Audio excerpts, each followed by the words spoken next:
Ashton, thanks a lot. We're hearing a lot of calls to defund police departments. Means different things to different people, but many times it means redirecting some money now spent on policing to other problems facing communities.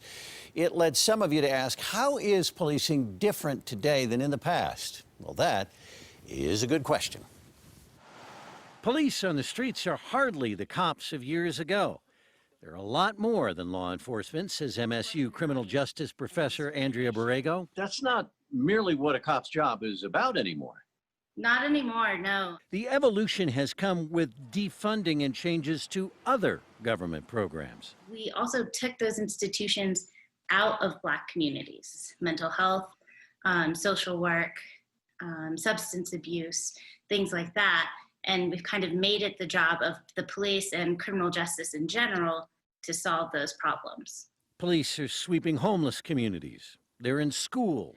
Mental health institutions that existed decades ago were closed, turning many mentally ill out onto the streets. So the only people they have in their community are police officers. And when you have distrust, that's problematic for both citizens and the policing job. She spends a lot of time in her classes explaining to future law officers how enforcement is focused on Black communities. It's not to say that Black men are more criminal than white men. Is that every step of the way in the criminal justice system, they face disproportionalities and discrimination and lack of access and equity in the process. In some areas, police have made adjustments to take on new roles.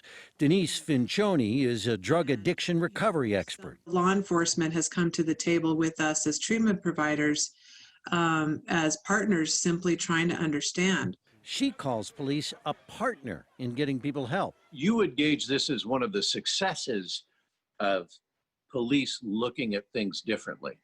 Yes, yes. We've done a lot of work, good work together, but that took, our administration all the way down into the local precincts or whatnot to force education, to force these community conversations, et cetera, for it to happen. To Professor Borrego, a hard look at what police should do is not vengeful. But this may be lifting a burden in a way.